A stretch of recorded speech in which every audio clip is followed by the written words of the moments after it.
Jemi rikthyer dhe tashmë jam këtu me poetin, me studiuesin, publicistin edhe profesorin Agim Vinca, siç thash edhe lajmërova, një person që në fakt përveç asaj që ka kontribuar në letërsinë shqipe përmes poezisë, sigurisht që ka kontribuar një kontribut të madh ka dhënë edhe për çështjet kombëtare, duke ngritur zërin te padrejtësitë për padrejtësitë që janë bërë shqiptarëve. Përshëndetje profesor, mirë se erdhët. Shumë kënaqësi t'ju kem këtu. Faleminderit. Profesor, unë dua të fillojmë me fëmijërinë tuaj. Ne kemi pasur sigurisht në Strug një emision bashkë dhe pikërisht këtë libër sapo e kishit botuar. Megjithatë, ribotuar, po, në fakt është ka qenë një ribotim. Megjithatë do doja të filloj përsëri sepse di këtë lidhjen me vendlindjen tuaj dhe është e pashmangshme ta bëjmë atë pyetjen për t'ju njohur pak më tepër edhe njerëzit përtej poezive që kanë lexuar, kështu që do të filloja me pyetjen e parë që do të ishte pikërisht për vendlindjen tuaj. Nëse ju kthejmë në rinin tuaj, në fëmijërinë tuaj, në veleshtën e asaj kohe, cili është imazhi i parë që ju e shihni? Tani çdo njeri, çdo krijues në këtë botë ka një vendlindje, ashtu siç ka edhe një datëlindje. Unë kam lindur, siç e thatë edhe ju, në fshatin Velesht të Strugës, që është një nga katundet më të mëdha shqiptare në Republikën e Maqedonisë, mos edhe më gjerë, dhe aty e kam kaluar fëmijërinë, e kam mbaruar shkollën fillore 8 vjeçare, pastaj gjimnazin në Strugë, dhe në vendlindje unë kam jetuar deri në moshën 19 vjeçare. Veleshta, sikurse edhe fshatrat të tjera të Strugës, është një katund, një vendbanim me natyrë të bukur, me shumë gjelbrim, vegetacion, me bukurinë natyrore dhe me pasuri shpirtërore. Veleshta shtrihet në luginën fush gropën e Strugës, e ka drinin e zi jo larg, arat tona ku unë kam shkuar si fëmijë dhe ku e kam mësuar dhe natin gati kur e kam mësuar edhe të eturit, ishin buz drinit zi, që atëherë ishte shumë i bukur, me një vegetacion të jashtëzakonshëm, një ujë kristal, po kishte edhe biodiversitet, kishte edhe gjarpi. Po. Tani ka ndryshuar reliefi dhe pamja.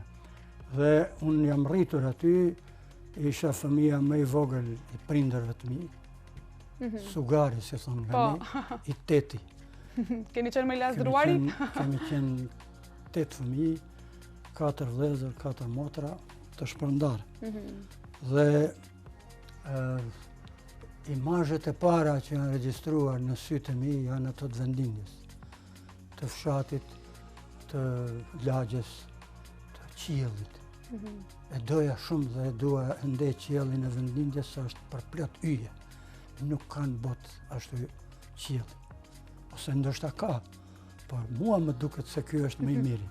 Përveç asaj, Veleshta ka në të majt andej nga është Shqipëria, malet, vargmalin e Jabllanicës, për te i thonë mali Shebenikut, andej nga Librashdi, dhe ashtu si thashtë qielli i vendlindjes sime i mbushur me yje, me yllësi, se janë edhe ato Arusha, vogël Arusha e madhe, etj. Edhe perëndimi i diellit, se lindjen rrallë kam pa, se dielli lind herët, sidomos verës, dhe andej nga lind dielli nuk ka male. Është rrafsh, po ku perëndon është një vargmal për cilin unë në një poezi time kam thënë është i qartë vija, horizonti, si një vizatim shkollari. Dhe përsëri mendoj, kam pas thënë një herë edhe miqve të mi nga Shqipëria, që kur ku në botë nuk perëndon dielli më bukur se këtu. Po ajo që vendlindjen time e bën veçantë janë këngët, legjendat, besimet, gojdhenat, madje edhe vajtimet. Nëna ime ishte grua e pa shkollë sigurisht, kishte në atë kohë ajo ishte lindur në vitin 1909 dhe në moshën 4 vjeçare, kur në ato trevat tona janë zhvilluar luftat ballkanike dhe kanë hyrë herë ushtrit serbe, herë bullgare dhe të dyja palët kanë bërë krime, ajo siç më rrëfente mua dhe vëllezërve e motrave, në moshën 4 vjeçare ishte arratis familja në fshatat e Elbasanit dhe kishin ndenjur 6 muaj, pastaj ishin kthyer. Dhe nëna ime dinte edhe këngë, edhe pralla, po vajtonte bukur. Vajtimet e anës sonë janë vajtime antologjike. Ato janë si tragjedit antike, sepse kanë një grua, kratë vajtojnë, tani jo burrat, burrat vajtojnë veri, ande nga Malësia mbi Shkodrës, ose në disa trevat të Kosovës, Dugagjinit, ai që i prinë është korifeu, ato që e ndjekin janë kori. Dhe ato vajtime që kishin bëjnë me renditjen, rrëfimin për njerëzit e dashur të familjes, nënën, babajin, motra, vëllezër, nipa, mbesa, kishte raste do të thënë vdekje natyrshme ndonjëherë dhe vdekjeve të parakohshme aksidentale. Dhe gjitha këto përbënin si thuaç një bazament për një formim shpirtëror, natyra, pasuritë shpirtërore, kujtimet, imazhet përbënin një bazë solide për ta zhvilluar imagjinatën krijuese. Me vërtet. Fjalët që i thanë, në fakt, fillova të ndihem pak xheloze tash ne prej ideologëve që jemi, që i dëgjuam këto fjalët për Veleshtën, sepse me të vërtetë fjalë shumë të bukura dhe ju gjithmonë. Më fal, Ilmia njësoj mendoj edhe për fshatra të tjera të Strugës. Sigurisht. Të gjitha janë fshatra. Struga ka një karakteristikë që se ka në i trev tjetër, se aty takohen dy krye dialektet. Gegrishtja dhe Toskishtja.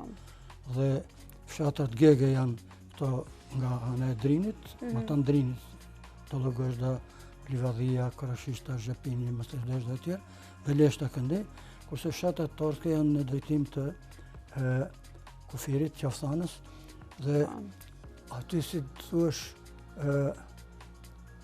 ajo bashkëjetes, martesat janë dyanshme, dhe unë kam parë fëmijë që e kanë nënën për shembull nga Veleshta, babain nga Fangova, dhe i kam pyet, si flisni kur shkojmë te Tajt, Toskisht, kur vim këtu Gegnisht. Kjo është një karakteristikë, edhe folklori i bardh këto karakteristika, këngët, se në zonën pjesën toske këndohet këngë polifonike, që janë mrekulli, siç dihet, pasuri e madhe artistike, dhe mendoj se nuk është vjel sa duhet, nuk është studiuar sa duhet. Janë bërë disa punime, studime, monografi, botime me këngë, me pralla, me vajtime, me kashelashe, me gjëza, anekdota e tjera, por mendoj se ajo është një trevende pa eksploruar sa duhet, sepse modernizimi i jetës rrezikon pasurinë, ato etnokulturën, pasurinë shpirtërore me cilën brezi im, brezat para meje, po deri edhe brezi juaj, jemi rritur, jemi ushqyer, jemi mëkuar dhe e kemi pasuruar botën tonë shpirtërore. Shumë e vërtet. Një e tillë në fakt jam edhe unë që jam gjysëm Geg, gjysëm Tosk dhe ka shumë këtë që e përmendet. Këtë që e përmendet që në Strugë ka sigurisht është i vetmi qytet në shqiptari që i ka brenda një qyteti edhe Gegerishten edhe Toskërishten. Po, në Strugë takohen, sepse kanë zbitur nga fshatrat e dy anëve, po, edhe ajo popullata e hershme strugane, ata flasin nga pak edhe në turqisht, kanë mbetur për periudhës së sundimit osman, po janë shqiptarë në të vërtetë. E vërtet, po. Kanë ndërgjegje kombëtare. Po. Unë dua t'ju pyes pak edhe si keni qenë për t'ju kthyer shumë kohë në kohët më të hershme, për t'ju pyetur si keni qenë ju si fëmijë. Keni qenë ai fëmia që keni dashur më shumë të vëzhgoni, keni qenë ai fëmia që ka qenë pak më i heshtur për të parë se çfarë po ndodh, apo ai fëmia ëndërrimtar që ka pas ëndra të mëdha, dhe si filloi dashuria pastaj edhe për poezinë? Tani unë kam qenë vëzhgues i madh dhe vazhdoj të jem. Dhe mendoj se krijuesit, të gjithë krijuesve, poet, prozator, shkrimtar, ju duhet shqisa e të vërejturit, të observuarit. Këto e thot edhe Jean-Paul Sartre të vepra e tij e famshme autobiografike Fjalët. Kam qenë fëmijë që i ka hetuar gjërat, i ka regjistruar në kujtesë dhe unë i mbaj mend si të kishin ndodhur dje disa ngjarje përjetime të moshës së fëmijërisë, të adoleshencës ose edhe më vonë. Kam qenë po ashtu fëmijë ëndrrymtar, pak kokfort, i turpshëm, ndoshta edhe nga që jam rritur në një familje ku gjithë të tjerët ishin më të mëdhenj se unë, dhe të vegjlit edhe përkthelen, po edhe ndëshkohen nganjëherë. Dhe kultura jonë atëherë ishte ajo kultura e fshatit. Ajo që më brengos është që katundet tona, fshatrat tona, vendbanimet tona tani kanë ndryshuar. Mirë që kanë ndryshuar, janë modernizuar, kanë bërë shtëpi të reja, villa, rrugët e asfaltuara, makina super luksoze, më the të thash, por nuk e kanë gjallërinë e atëhershme, gjallërinë e dikushme. Atëherë vlonin fshatrat tona, shkollat ishin si zgjua bletësh, kishte varfëri, po kishte edhe jetë, kishte dashuri, kishte lojra. Lojrat tona ishin jashtëzakonisht të pasura, edhe të djemve, madje edhe të vajzave. Disa ishin edhe të përbashkëta. Në një poezi time shkruar para një 10-15 vitesh, me rastin e një takimi që u bë të intelektualëve të Veleshtës, një nga hotelet aty në hyrje të fshatit, takim me vendindjen, është një poezi elegjake ku thon Veleshta ime e qerreve me qe. Se e tillë ishte. Tani fluturon lart për mbi re. Ku shkon Veleshta? Ku fluturon? Në çaeroporte, me çavion. Edhe vazhdon kështu. S'ka më veç tjera, nuk ka më sofër. Se sofra ishte ajo që i bashkonte njerëzit. Familjen e ngushtë, familjen e gjerë, farefisin, tasmat po ashtu ishin të jashtëzakonshme. Tasmat. Edhe qokat, sinetit, edhe ato tjera ngjarje që lidhen me traditën. Janë zbrazur, nuk ka më sofër, thëmë, po ka fast food. Fast food. Dhe me qenë se vendindja ime kishte qendrën e fshatit që quhet Vakufe. Nuk janë edhe 2 rrapat madhështorë që janë banorët më të lashtë të vendindjes, dhe rruga që çon te Varrezat, se edhe Varrezat janë pjesë e jetës, dhe ne jetojmë me të gjallët, po edhe me të vdekurit tonë, përmes kujtimesh. Në fund them, nuk s'ka më Vakufe, as Sallatash. Sallatash quhet ai guri ku e vën ato tabutin, arkivolin para se njeriu të hyjë në dhe, se kjo është fati, kjo është logjika e jetës. S'ka më Vakufe, Sallatash, Veleshta ime është veç mirazh. Mirazh, ju e dini për futurinë. Kështu ka ndodhur, po jeta vazhdon, krijimtaria i regjistron këto. Dhe mendoj se krijuesit janë një lloj arkivi kështu, po arkiv jo dokumentash, po arkiv emocionesh, arkiv përjetimesh, arkiv refleksesh, arkiv ngjarjesh të rrëfyera mundësisht sa më bukur. Që të përcillen edhe përshtypje të marrës. Të përcillen edhe brez pas brezi për të ditur se ç'është përjetuar dhe çfarë ka kaluar pikërisht në ato vendindje. 19 vjeçar keni qenë kur keni vendosur që të shpërnguleni në Prishtinë, po? Jo të shpërngulem, po kam shkuar të studime. Për studiuar, po, për studiuar. Po, mos e kreva gjimnazin, se gjimnazin e kreva në Strugë. Atëherë në gjimnazin e Strugës që hapur 2-3 vjet më parë, unë isha brezi i tretë. Kishte 2 paralele Maqedonisë, një Shqip. Si e kreva gjimnazin, unë shkova në studime në Prishtinë, që është regjistruar në fakt në Shkup në fakultetin juridik, u që regjistrova, ndija vetën të huaj, kishte edhe ca arsye tjera të natyrës ekonomike e kështu me radhë, dhe shkova në Prishtinë. Një vit kam punuar mësues në një fshat Kaçanikut dhe i kam dhënë provimet në fund të vitit. I kreva studimet për 3 vjet, 3 diçka, diplomova i parin gjeneratën time, vitin 1970, dhe kam punuar 1 vit në gjimnazin e Strugës, aty ku e kisha kryer dhe vetë shkollën e mesme, si mësimdhënës si gjuhës dhe letërsisë shqipe. Në tërkohë, unë që është zgjedhur asistenti historisë së letërsisë shqipe në fakultetin atëherë filozofik, sot filologjik të Universitetit të Prishtinës, dhe u ktheva në Prishtinë, ku e kam krijuar karrierën time akademike, po edhe letrare. Vetëm t'ju them se libri im i parë është botuar në vitin 1972 për mbledhja me poezi Feniks, e cila ka dalë në Shkup te redaksia atëhershme e Flakës së Vllazërimit. Ishte një përjetim i jashtëzakonshëm, një nga gëzimet më të mëdha në jetë. Atëherë batimet ishin të rralla ndërmjet. Unë isha 25-6 vjeç, ato ishin vargjet e rinisë sime që isha shkruar kryesisht si student dhe pak pas përfundimit të studimeve. Dhe ajo përmbledhje mua mi hapi rrugët, si thuash.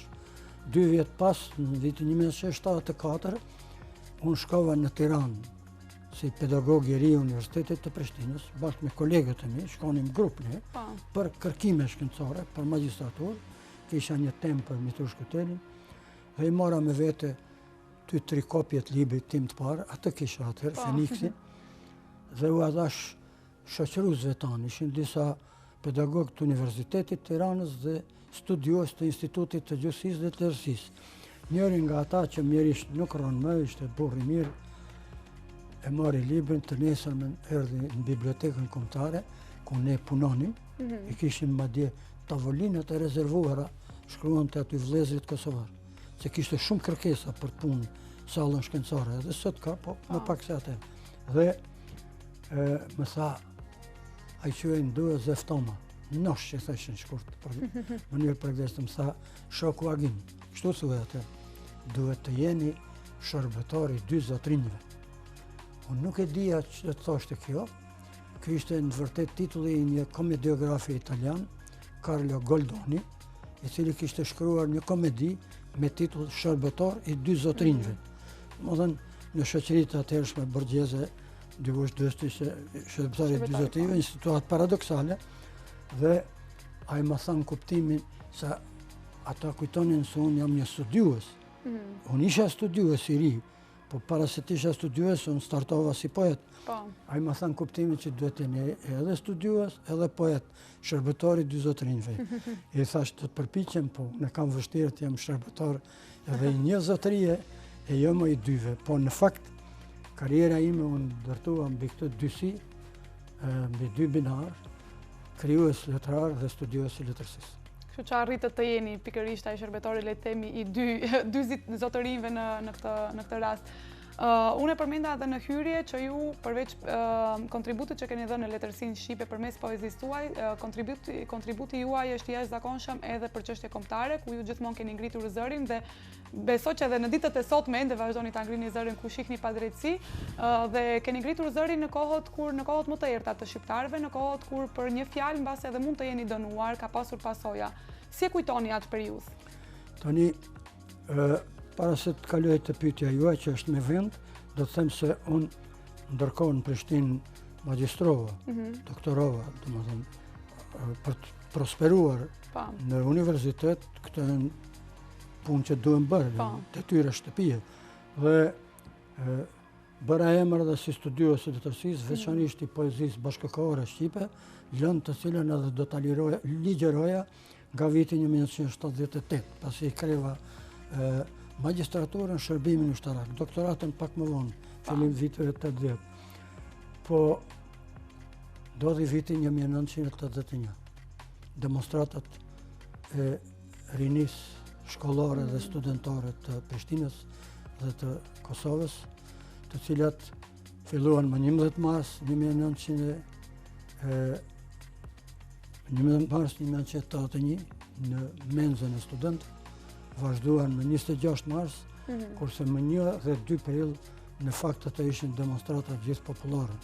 Ai ishte një revolucion i llojit vet dhe përveç rinisë shkollore, studentore, dolën skenë edhe punëtorët edhe qytetarët e tjerë. Kërkesat e demonstratave të 81-shit ishin krejtësisht legjitime. Domethënë barazi, trajtim parabartë si popujt e tjerë të Federatës Jugoslave, po kërkesa themelore, kryesore e demonstratave të 81-shit ishte avancimi i statusit të politik të Kosovës në shkallë të Republikës. Kosova ishte krajina autonome e Jugosllavisë, po kishte një status të dyfishtë edhe element konstitutiv i federatës, po edhe në kuadër të Republikës së Serbisë. Dhe ne kërkonim që Kosova bëhe republikë kuadër të federatës jugoslave, asgjë të keqe s'kishte. Por nga elita e atëhershme politike jugoslave, ku mbizotronin serbët, që kishin pjesën e luanit edhe në politikë, edhe në polici, edhe në ushtri sidomos, kjo kërkesë u konsiderua armiqësore, irredentiste, nacionaliste, madje demonstratat e 81-shit, siç e dini ju fare mirë, u shpallën kontra revolucion. Kundër revolucion, sepse e rrezikonin sipas vlerësimeve të lidhjes së komunistëve në nivel federate, republike dhe krajine, themelet e shtetit të Jugosllavisë është quajtur të KKÇ-s ose AVNOJ-t. Ndërkohë ai themeluesi i asaj Jugosllavie nuk rronte më, Josip Broz Tito. Kishte ndruar jetë në vitin 1980, siç dihet, dhe tani dolën në skenë politikan me predispozita negative ndaj shqiptarëve. Tu bajrakun e mbanin disa politikanë serb, Maqedonës, Malazijas e të tjerë aty këtu, dhe filloi fushata e egër kundër shqiptarëve, kundër Kosovës, kundër çdo gjë shqiptare. Filloi edhe diferencimi ideopolitik në universitet, që zgjati plot 10 vjet, gati sa Iliada. Edhe unë që është dënuar me para përjashtim nga lidhja e komunistëve, dhe për që se largoheshin nga lidhja e komunistëve, ku ne ishim të gjithë antarë, se ishte kusht për të punuar në universitet, nuk mund të ishe pjesë e procesit mësimor, largoheshin nga fakulteti. Në vitet 80, në Republikën e atëhershme të Maqedonisë zhvilloi një fushatë të mërshme, e egër, e paparë do të thosha ndaj shqiptarëve. Oligarkia atëhershme politike e Maqedonisë bante veprime, akte administrative, shoveniste dhe paradoksale, absurde. Ndalimi i emrave të fëmijëve me kuptim simbolik, flamor për shembull, ose kastriot, ose ilir. Ndalimi i emërtimeve të vendbanimeve për të shqiptuar në trajtën shqipe, duhet thënë në trajtën slave, në vend Shkup Skopje, në vend Dibër Debar, absurd, e të tjera. Flitej shumë për natalitetin e lartë të shqiptarëve. Dhe nataliteti filloi të kufizohet me masa administrative. Ai ishte një lloj etnocidi, domethënë, ndërkohë që të tjerët stimulohen nataliteti. U pastruan këngët, bibliotekat, domethënë ishte një fushat e egër. Akuzoheshin shqiptarët, shtrembëroi tradita historike dhe kulturore, fyeshin personalitetet historike, prej Skënderbeut deri te Ismail Qemali, Luiz Gjurakuqi, Param Curri, Hasan Prishtina e të tjerë. Edhe unë, si intelektual shqiptar, i thash vetes tani, krijimtaria po, poezia po, kritika letrare po, por duhet ngritur zërin kundër gënjeshtrës, kundër padrejtisë, kundër dhunës, kundër terrorit politik, policor, propagandistik. Ishte një propagandë e papar, radio, televizione, gazeta. Të gjithë një qëllim. Dhe reagimet e para unë i kam bërë në vitin 1986, kryesisht në shtypin e atëhershëm të Zagrebit.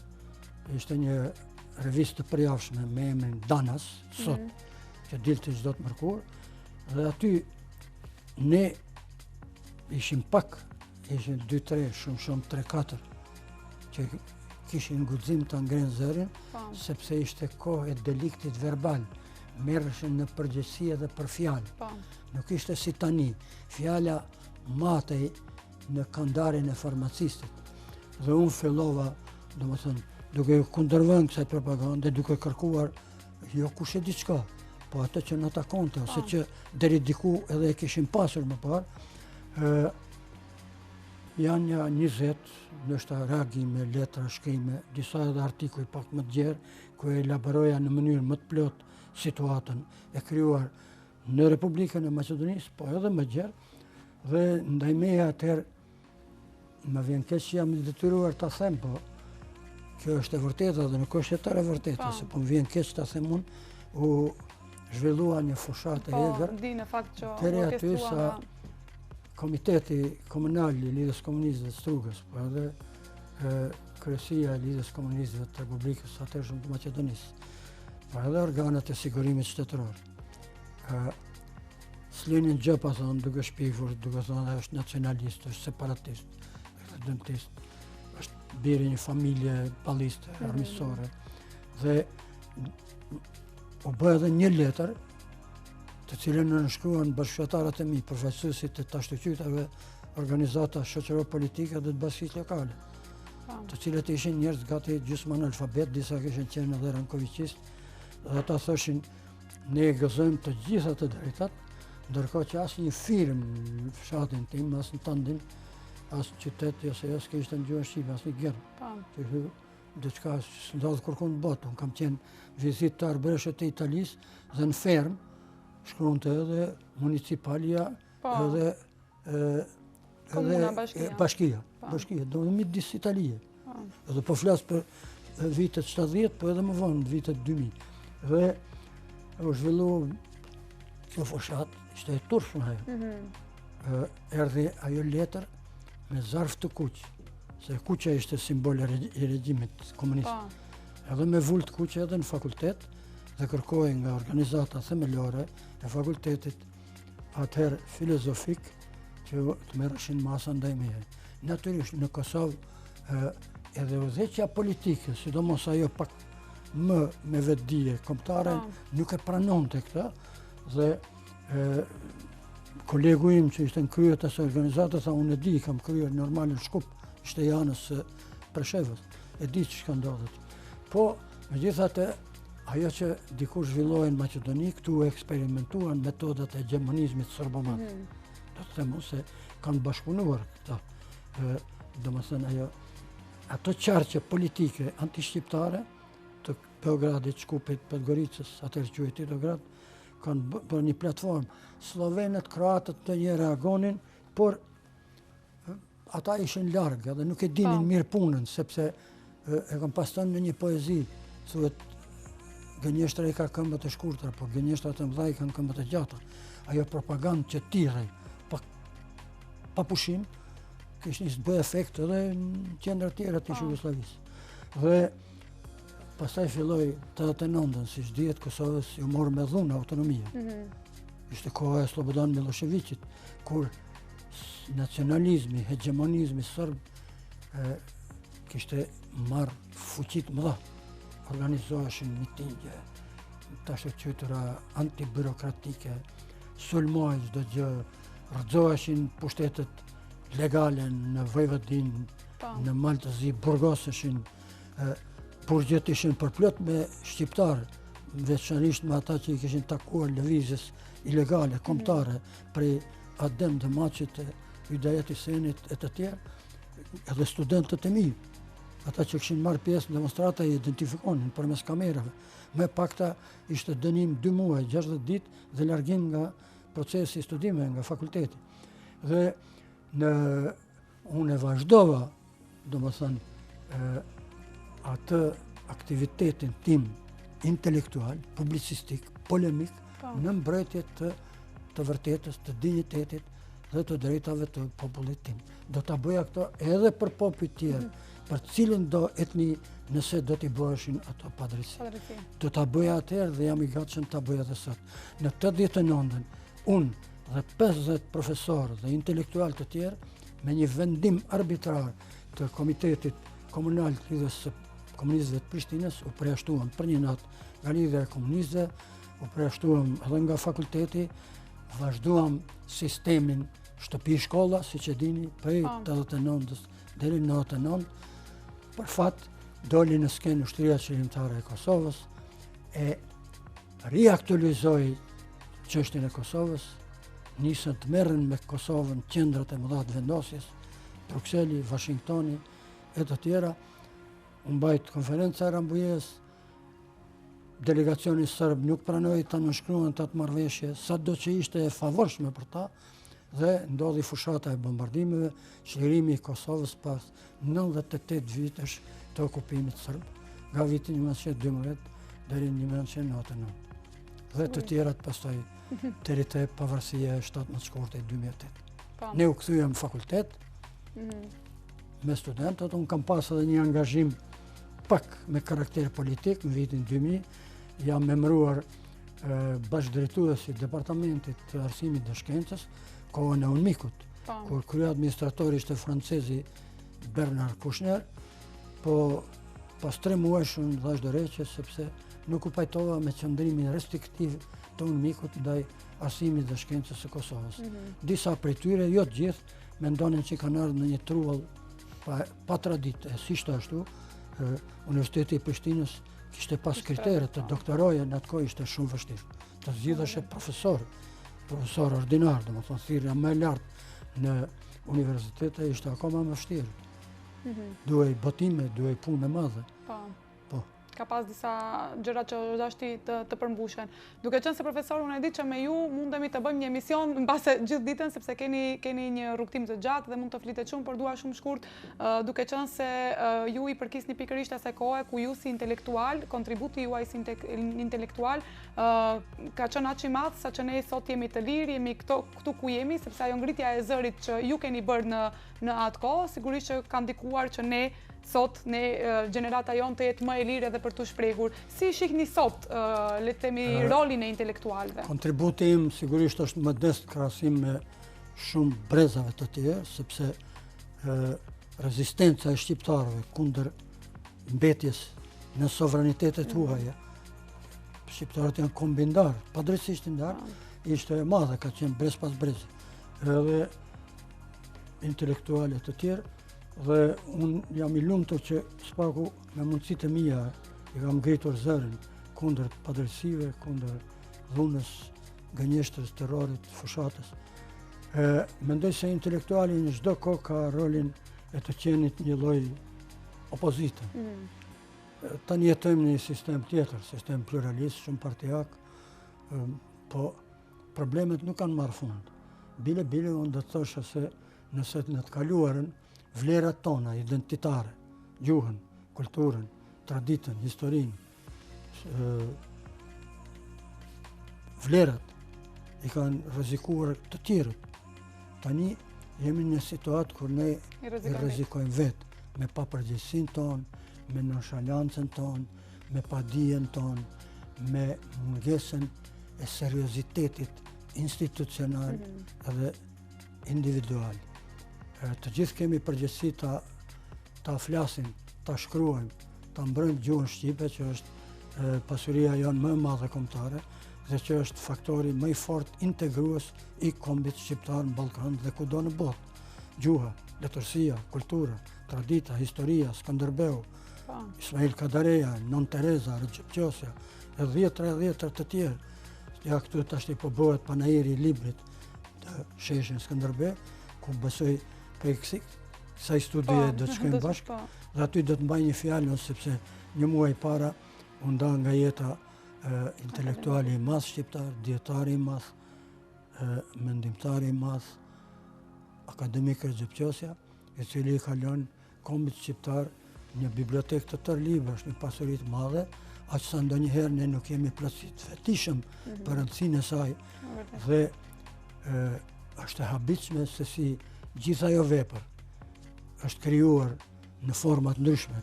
Poezi ka shkruar, po ka shkruar prozë, drama, kritika, ese, monografi, ditar, është krijuar brenda një jete njerëzore. Ne, brezi ynë i ri, po edhe ne, më të moshuarit, duhet të kemi si paradigmë, si udhërrëfyes, si model, krijuesit të mëdhenj, njerëzit të mëdhenj nga rilindasit tanë, që e kanë krijuar ndërgjegjën kombëtare, që e kanë krijuar Shqipërinë, qoftë edhe gjysmake, siç ka ndodhur, të ndjekim dhe të ruajmë ato standarde, të mos bijem në nivelin e akulturimit, të zhvlerësimit, të shkeljes të gjuhës, të vlerave, edhe të disa kritereve në jetën tonë, në raport me njerëzit, në raport me kulturën, raport me traditën, raport edhe midis subjekteve politike, sepse ne jetojmë në një kohë kur fatkeqësisht rrena, gënjeshtra dhe shpifja gati janë legalizuar. E vërtet. Njeriu intelektuali e ka detyrë morale ta mbrojtë të vërtetën, sepse siç thoshte i madhi Umberto Eco, vetëm e vërteta na bën të lirë. Shumë e vërtet në fakt kjo dhe kemi ardhur në një pikë ku e vërteta si kjo rrena nuk i ka më këmbët e shkurtra, po zgjat i ka këmbët më të gjata. Profesor, unë ju falenderoj shumë dhe atë që e thatë në fakt ne jemi me fat si popull, që kemi vepra, kemi njerëz të cilët kanë kontribuar për fshirë këtu edhe ju, që kanë lënë një trashëgimi të gjallë, një bibliotekë të madhe në fakt edhe për të vazhduar edhe për brezat e rinj. Kështu që jemi me fat, por që duhet pak më tepër t'u dimë edhe vlerën.